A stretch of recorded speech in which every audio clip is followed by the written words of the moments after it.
I'm CK. Tonight we're going to start on something that might be either really fun or really tedious. I bought a little calculator kit off Amazon from KK Moon, and I'll put a link in the description, of course. And I wanted to see whether this would be a good project for a youngster, like I often do.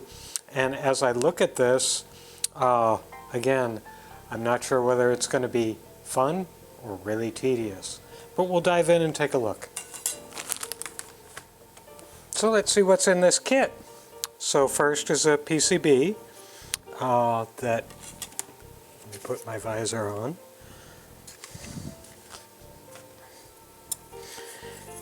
It looks pretty straightforward and pretty simple. We've got 1, 2, 3, 4, 1, 2, 3, 4, 5. So 4 times 5 switches. Now, of course, since I haven't built the calculator, I don't know what 4 times 5 is, so we'll figure that out later. But that's a whole bunch of switch soldering.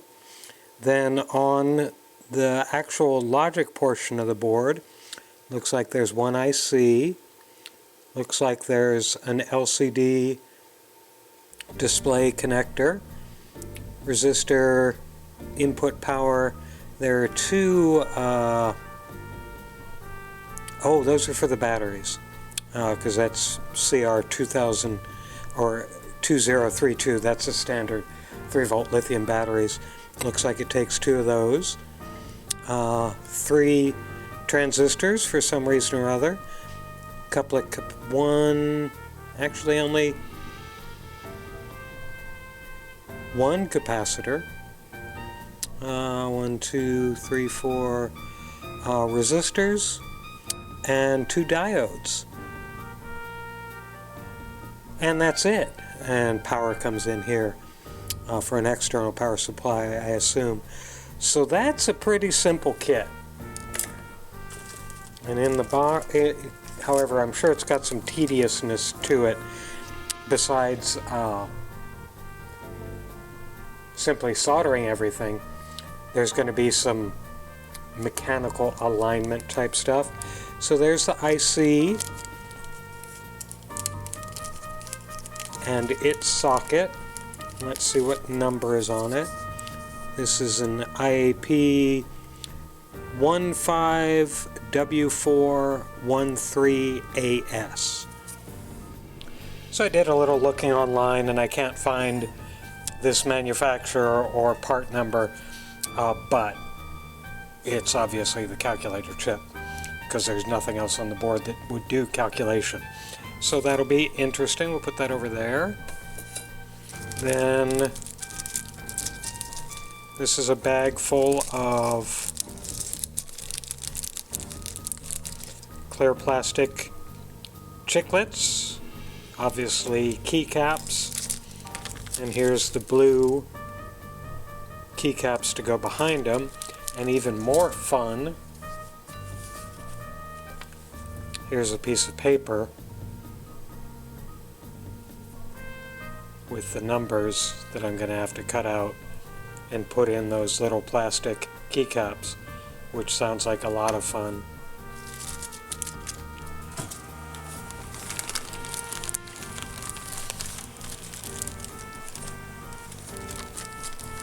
And here is a bag of switches. Every switch you could want, all 4 times 5 of them. They feel good. I mean, that's a good feeling switch. It's got some good spring tension, so it takes a nice little press to get it in there. Feels really positive. There's a real positive click to it. So that's a very good thing, a nice quality part there. This bag has got the electronic components, a couple of resistors, the edge connector that the LCD display will go on, 2 2032 battery holders.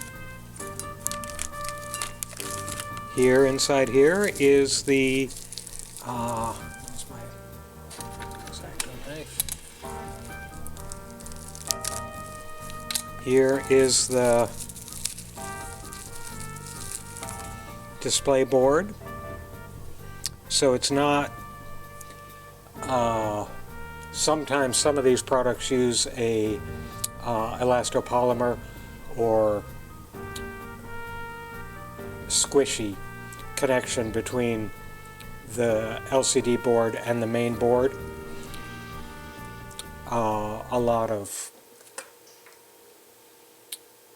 meters use that, and others, because I don't actually know why they do, but they do. This one is actually a soldered connection, which will be good. Then what else do we have? We have hardware, typical hardware stuff. And then, and this is true for most of the kits I get from KK Moon. They have a store on Amazon.com if you want to look for it. I feel very confident in KK Moon stuff because while their instructions are rather sparse, the quality of the products are good and the quality of the plastic's good. And the boards are usually laid out in a very understandable way. And again, for a youngster learning electronics through building stuff, I think KK Moon does some really good stuff. So this is all the acrylic, and it's clear acrylic with protective paper on it, and then a couple of rubber feet.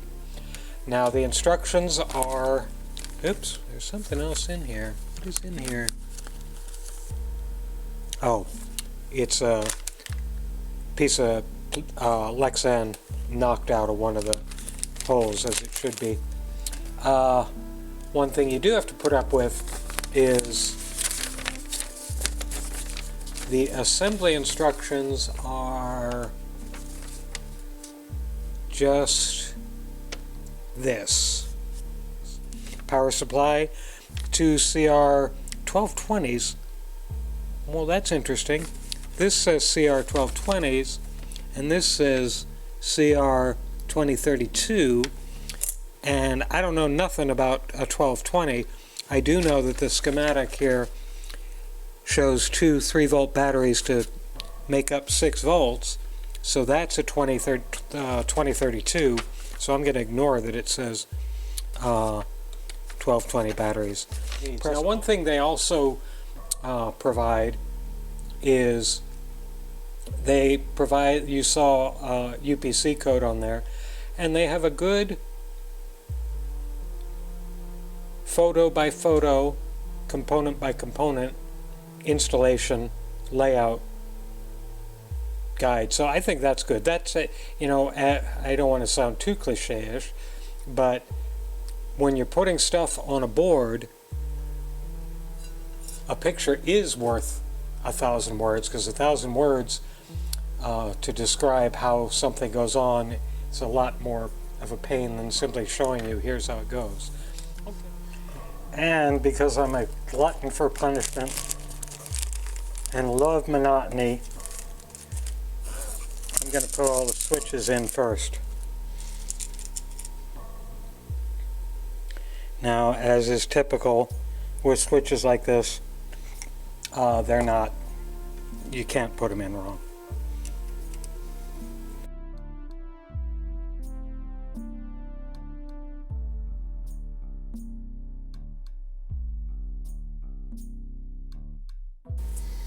Okay, most of them friction fit in just fine.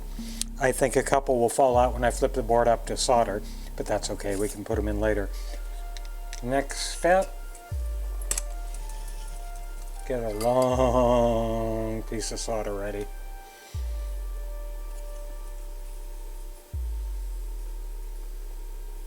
Top to bottom or bottom to top? I like to go left corner. Oops, and of course the first thing I did was knock one of the pins out.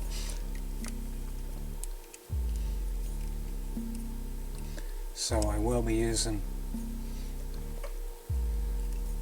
some locking tweezers to hold that guy in place.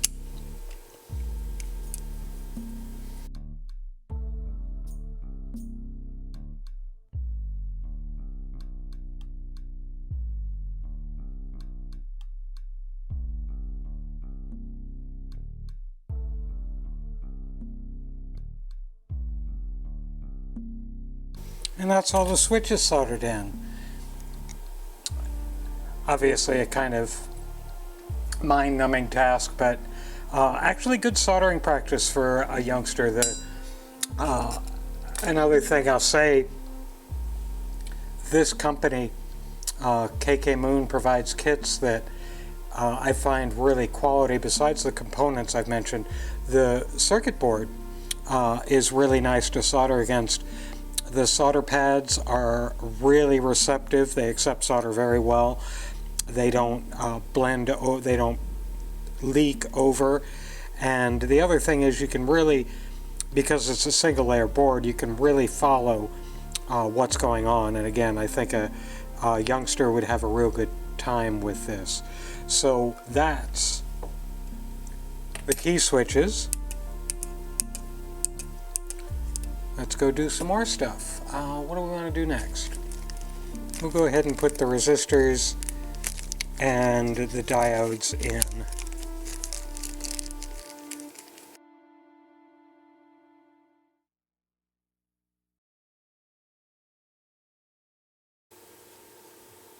Yeah, and again, I don't know if you can see this all that well, but the through holes, I mean, they're bright, shiny, good solid metal, and plated all the way through the board. It's just really good quality stuff. I just enjoy working with quality stuff.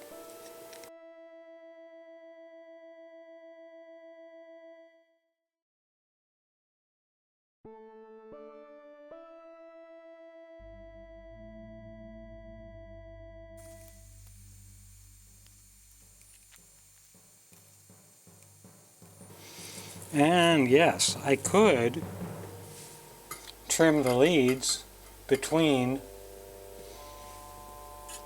soldering components on the board, but I find it much more entertaining to thread the solder and iron through the forest of leads. Gives you training for when you're doing combat soldering and you don't have time to clip leads. You just got to get in and get out. Okay, now the transistors.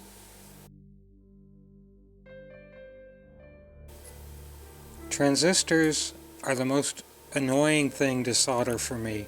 I don't know why, I just don't like soldering or installing and soldering transistors. This is the 8550.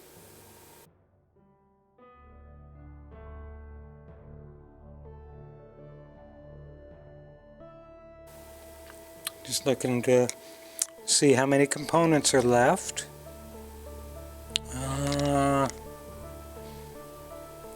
Unless, I think there may be something under here I didn't get to. Wait, I'll get to that. So I think the next things are simply the IC socket and the edge connector.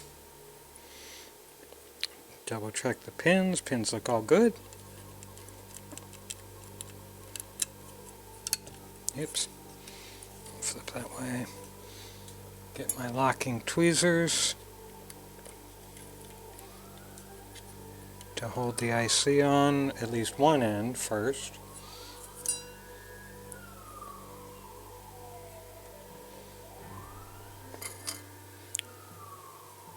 Tack one end down.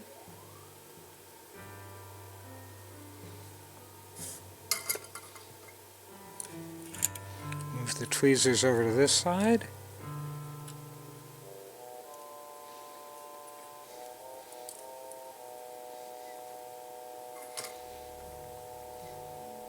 And tack that pin down.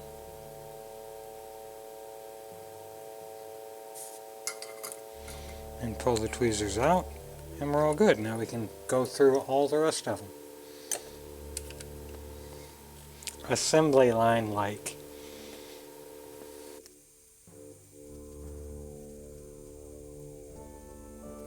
Okay, so the main board is done.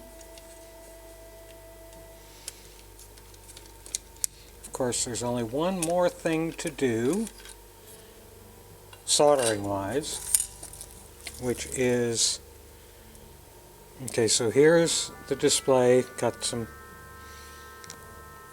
film over it to keep it scratch free while we're assembling.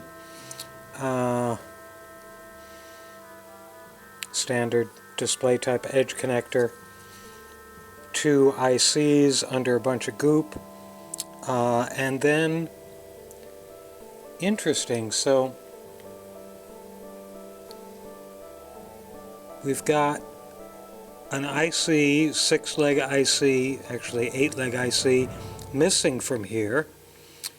2 capacitors, surface mount capacitors, were not added, and 1 surface mount capacitor over here was not added. All the resistors went in, and jumper 1 was jumped. I don't know what any of that means, except that this is probably a standardized board that gets used for a variety of assemblies, and they set it up the way they wanted it set up.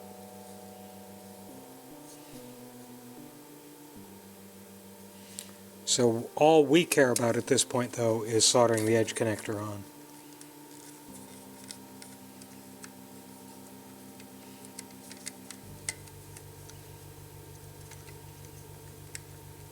And again, as always, if anybody has recommendations for better circuit board holder, like I've said numerous times, I've tried them all, I hate them all.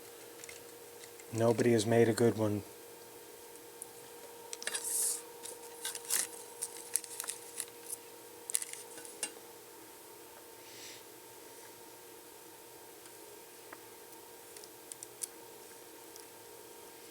Okay, this again, stabilize with my pinky, solder 1 pin,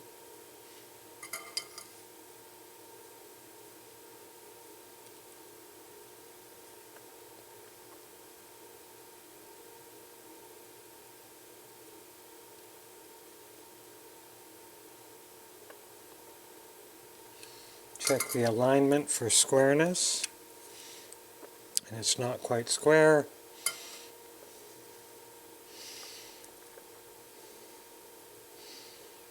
So I'll soften the solder.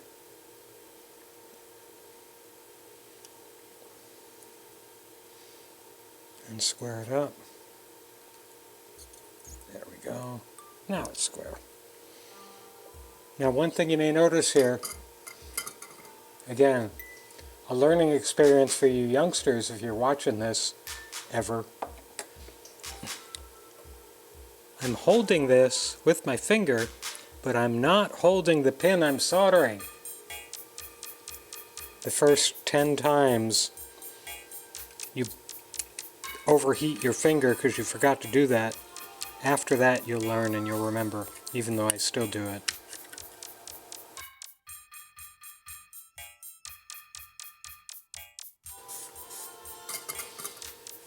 And that, from an electronic standpoint, is that.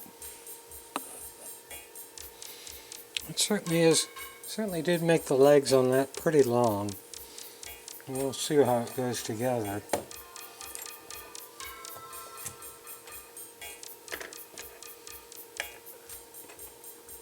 So since we've got the electronic stuff done, I'm gonna turn this on and see if it works.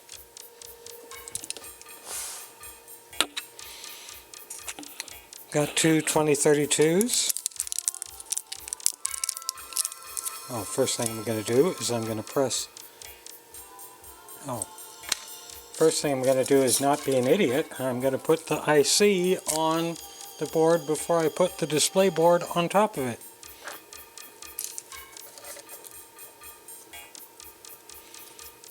So let me see if the legs are good. No, they could stand to be shoved together a little bit more.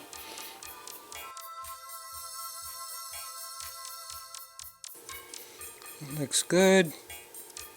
No pins splayed. Now we'll go ahead and plug the display in. I'm going to leave the foil on it, the protective film on it for right now. Now we put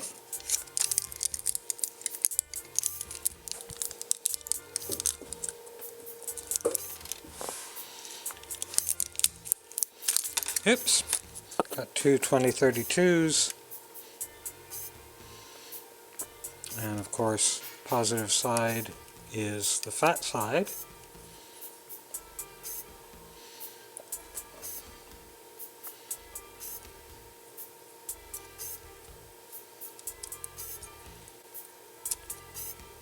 And she's lighting up. She's lighting up. Yep.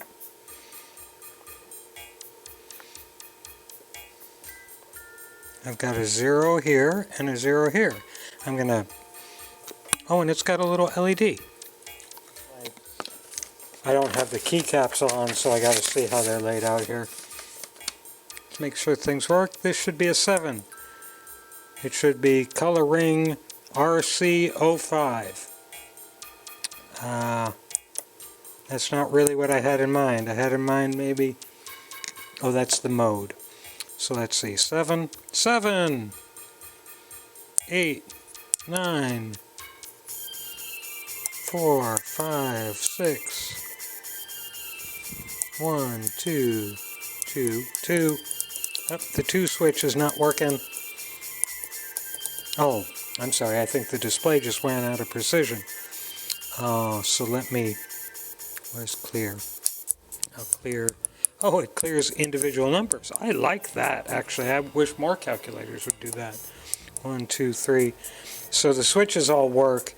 It just has a limit of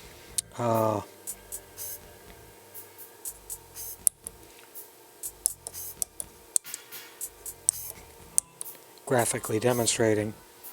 You can only have 1, 2, 3, 4, 5, 6, 7 digits in whatever number you're calculating with. So let's multiply that. And again, because I don't have the keycaps, I'm having to not confuse myself. Multiply that so you get a star by, and I'm going to multiply it by 0.1. Oh, this is a nice little calculator. I mean, I don't know if, I mean, you can see that. It's not just entering the numbers. It's now you've got it's a formulaic calculator. You got 1, 2, 3, 4, 5, 6, 7, 8 times 0.1.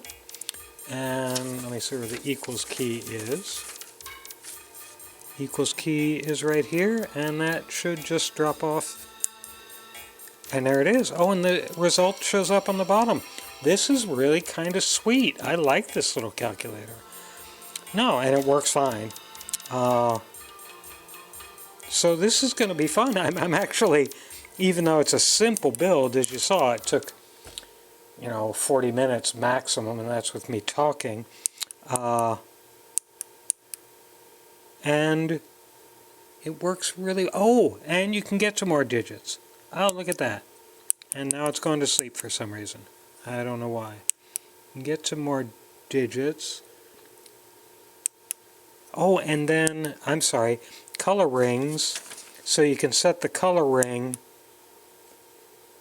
on this, I believe. The colors are all on the keycaps that I haven't done yet. So I think that probably takes equal. Oh, no, that says error. At least it said error. Oh, I think this is hex. I think this is a hex calculator too. Yay! I'm really excited by this. Okay, to do this right, I'm going to finish the assembly, put the keycaps on, and do the right thing with it. And we'll do that tomorrow because I'm done for this evening. You won't notice that because it'll be in the same video, but I'm going to go off and feed the cats. Since last night, I've done two things off camera. First is I did most of the keys, most of the buttons, because you didn't need to see me do all these. I also took most of I took all the backing paper off the acrylic body. So for completeness, I'll put one of the number keys on camera.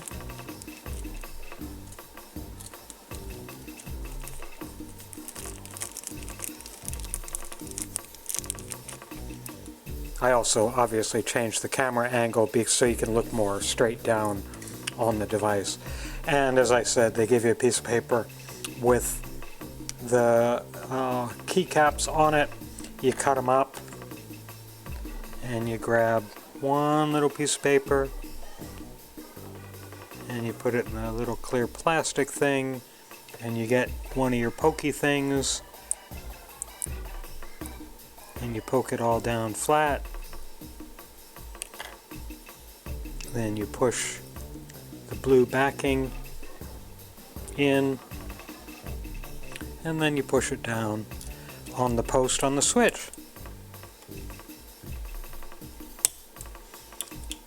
And if you're looking at these, it's interesting. Again, this calculator, whoever programmed the microcontroller to do this calculator, I'm more excited about this as a calculator than I am as a kit. We'll get into it once I've got the case put together, but if you look at the keys, like say the X key, the multiplier key, is from multiplication. It also has a color on it, says silver, and it also has a letter on it, E. So obviously with A, B, C, D, E, F, that's the top end of the hexadecimal range, so this may be a good calculator for a programmer. And the colors, I'll show you what that is once I get the case together, because I think you'll look at that and say, well, isn't that kind of cool for a $10 little hobbyist soldering kit? Now the next step is to put the case together. And again, they don't give you a lot of instructions, but here's the bottom and the rails that go on the side of the bottom, where are both of them. This is, by the way, one of the things that as a mentor or watching, if you're working with a young person on this, this is the only area where they can actually make a mistake that might frustrate them, and I'll get to that when the time comes. First, I got to figure out how this all goes together. So there are mounting holes here that go all the way through at both ends. Again, the directions don't have much information on this stuff at all. So I think what I'm going to do, actually, let me look at the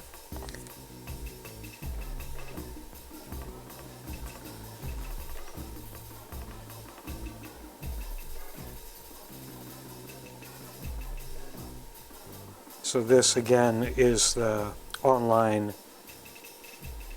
manual that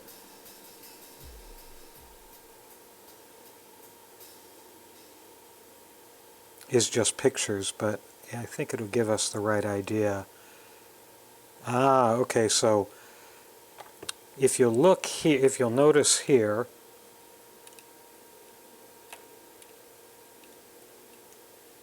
when we have this laid up correctly, there's an angle.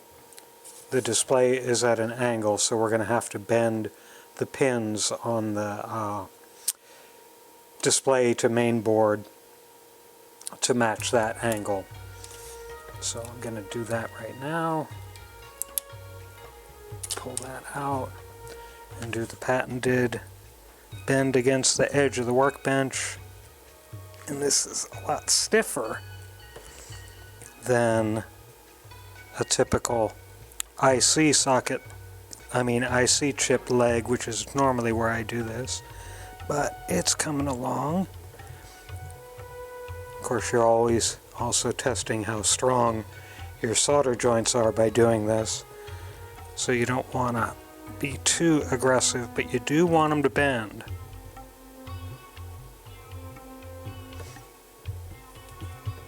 Give it a try, see if it matches the angle. It kind of does. I think it does. Wait, let me see if I...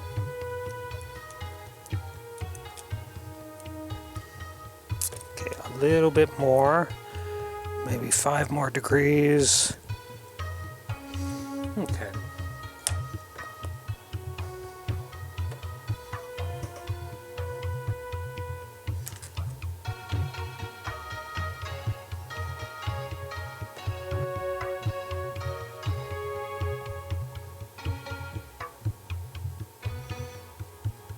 Okay, so we're going to want to put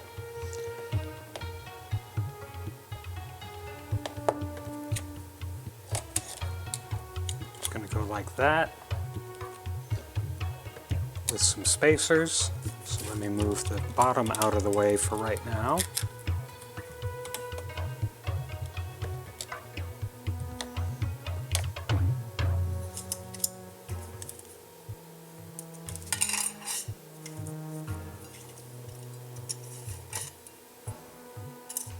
Put the hardware, the main hardware, in this parts tray.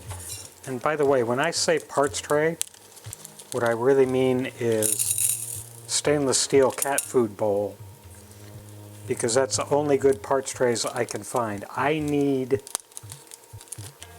metal parts trays that are non-magnetic. Every metal parts tray I see anywhere is also magnetized to hold components in place. I don't want that. I hate magnetic tools.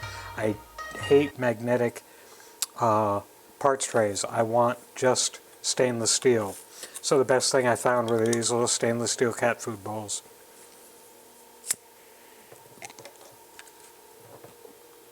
Okay, so we're going to take 4 screws. And obviously not that screw, because the screw head's going right through the panel. It'll be these black screws.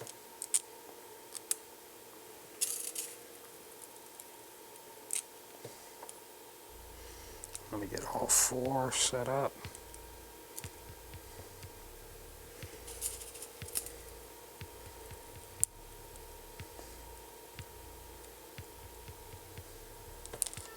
Oops.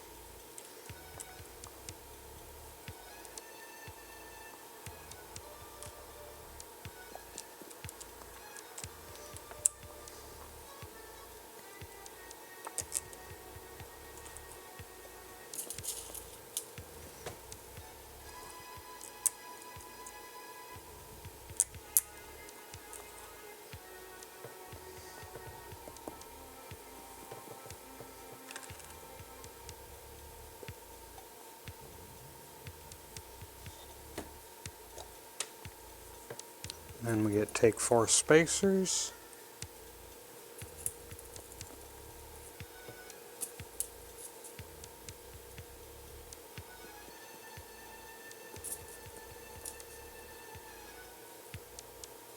And we drop the board on top of that.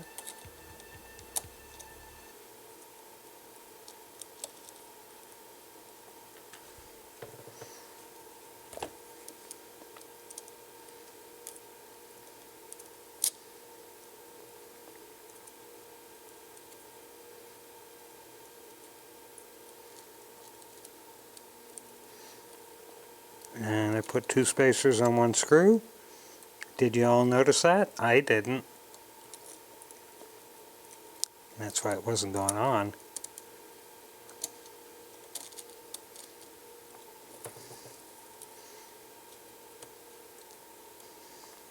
Board's in place. Let's get some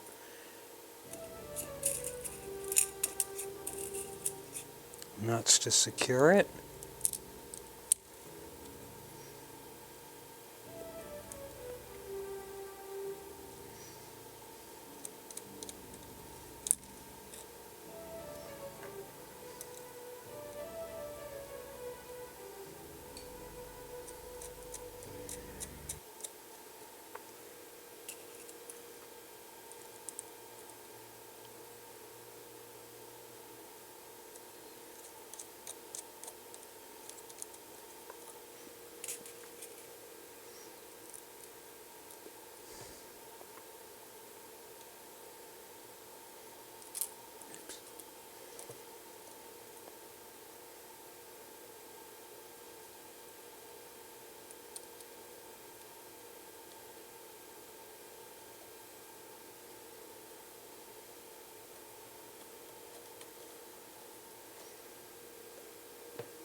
And my little Heathkit screwdriver. And also doing the other thing that you might forget, always remember, make sure you can take the film off after you've mounted it. Pain in the butt when you realize, oh, I got everything screwed together and now I have to take the film off, which means I have to unscrew half the stuff I already screwed together. I don't know why this is giving me fits tonight. Why are you giving me fits tonight?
So that's how that's going to look.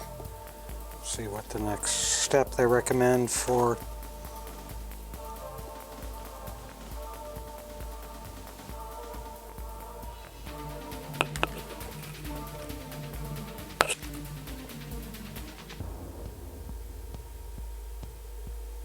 okay, next is to put the calculator base or calculator on the base. Again, a bunch of screws, and I don't know which size screw is this. Let's get that size screw. Let me double check that.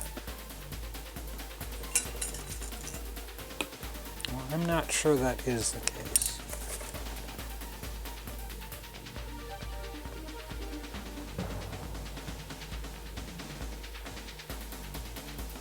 Oh, that is the case. Okay.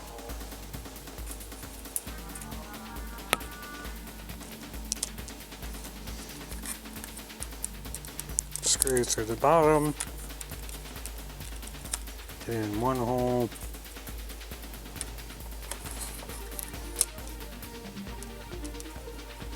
oops, I forgot the little plastic spacer, more little plastic spacers.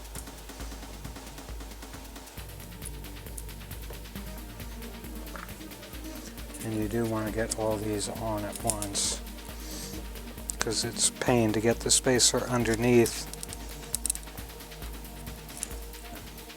between the board and this bottom.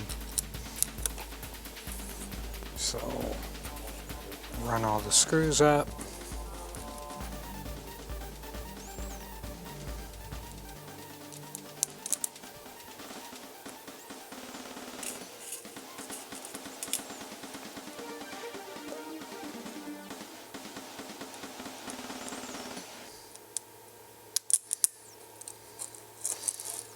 Put the spacers on. Oh, the other thing I'm going to do, again, since this is clear acrylic, once you put everything together, anything that's on the inside you're going to see.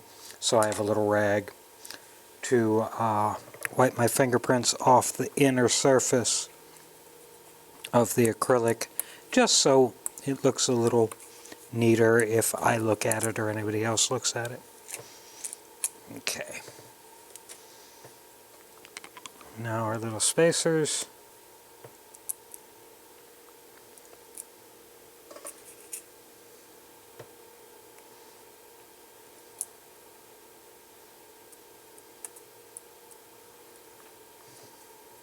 Now we'll set the main circuit board on that. And no, I haven't put the display back on it yet.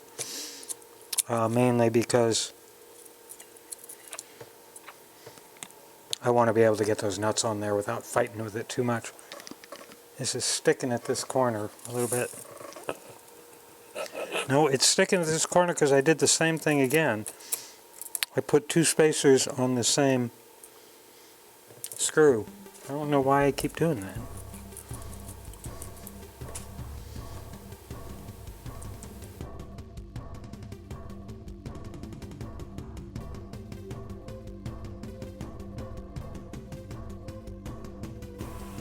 Display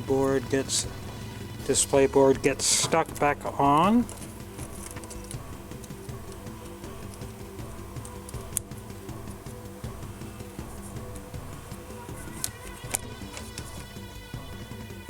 Now we put the sides and the back on, I believe, and they're just gonna friction fit for a second.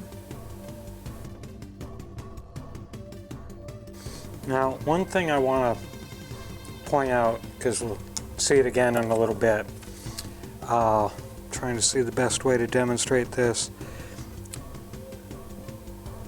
There is, the way these go together, obviously everything, slots fit in grooves and so on, but this is a screw holder.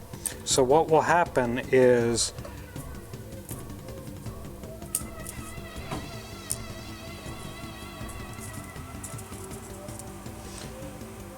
we'll have a screw and a nut,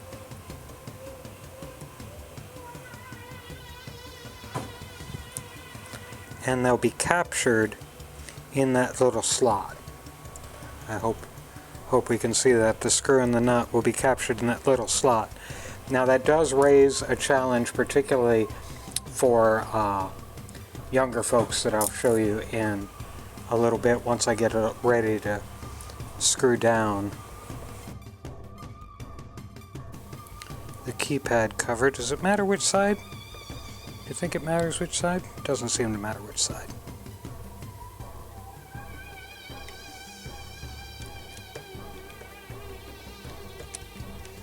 And all the slots go together.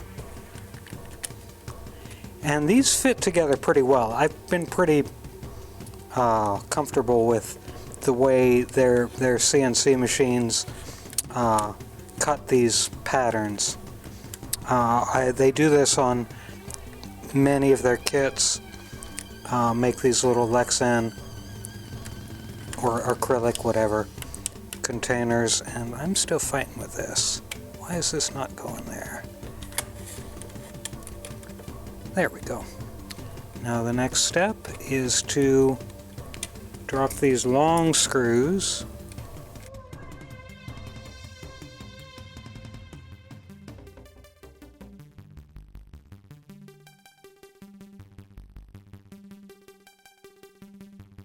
Now here's what I was talking about before.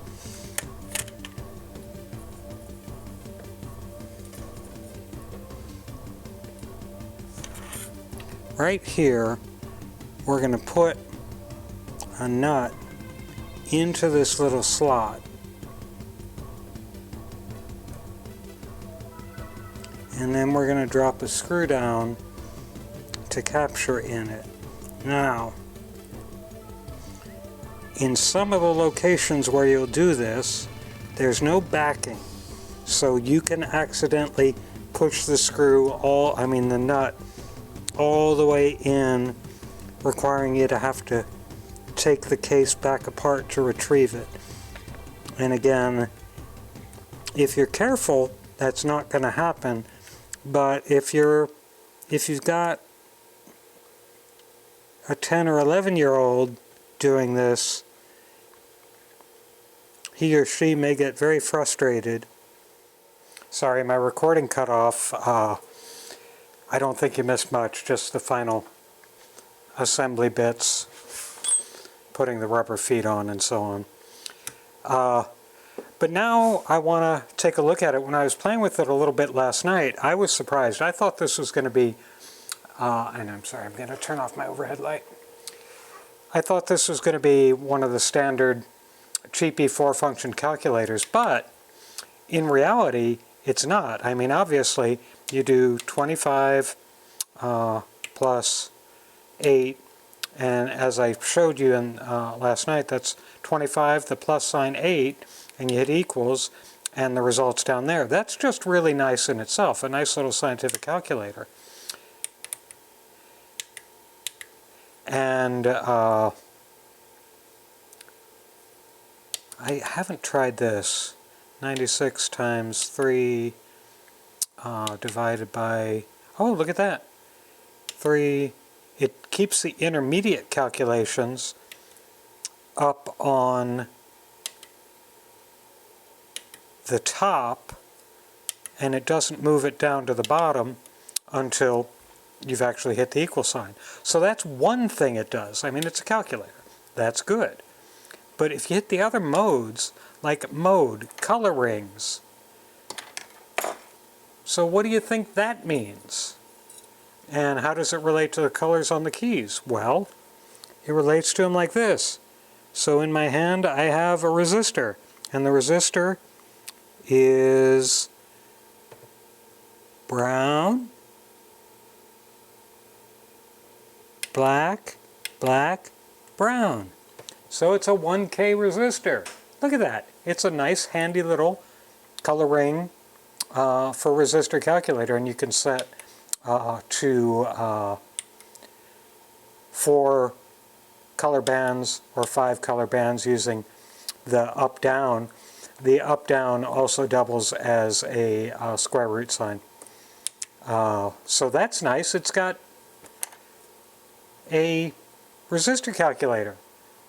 That makes this kit worth it just for that. Let's see what other modes there are.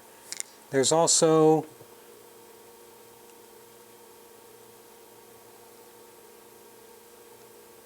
I think this is, yeah, this is an LED voltage current and resistance calculator. So if I put voltage in versus voltage out, 9, that's, oh yeah, that's not going to work. Let's see, what does that have in there? Okay, 3 volts across the, I'm not sure exactly how this one works. I'm going to have to read up on that, but let me do that right now.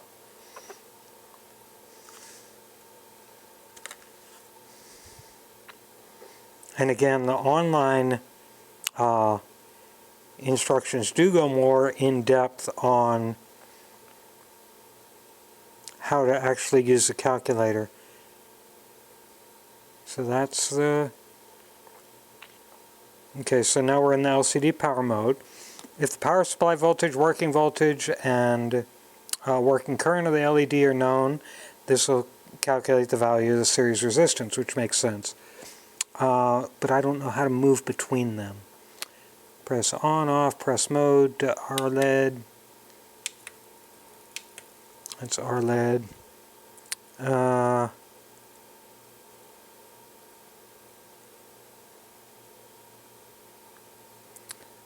So the supply voltage is 5, and voltage drop across the LED is 3 volts. So how to operate? On, off, mode. I lost my place. On, off, mode 2. What?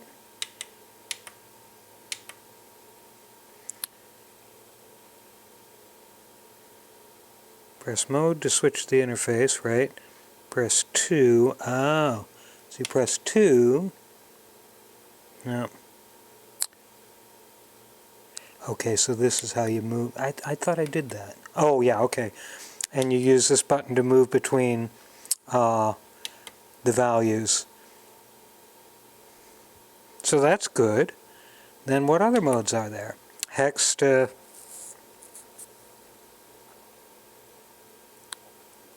decimal, decimal to hex.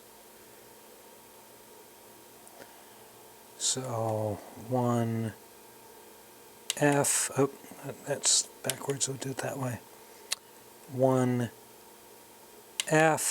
is 31, makes complete sense. Clear it. Go the other way. So 25 is 19 hex. So it's a simple hex converter. It's not a calculator, and it's got a square root function. So if we get back into that and we say 63, what's the square root of 63? You do have to hit equals on that, which is a little annoying, but so that's it. A very nice little calculator. And the link will be in the description. It's a fun unit, and besides the fact that it's a good build for someone who's learning how to work with electronics, it also, you end up with a unit that you'll be happy to have on your desk, on your workstation, to say, oh, okay, I got a resistor. Again, I'm just so enthralled with this. Got a 4-band resistor. It's red, green, green, gray. Ah, that doesn't exist. Okay. It's a, clear it up, it's a green, gray, gray, 5,800 mega ohms. That's a big resistor. And so on. So, well worth it. I highly recommend this. Inexpensive, good quality components, relatively easy build. Thanks for watching.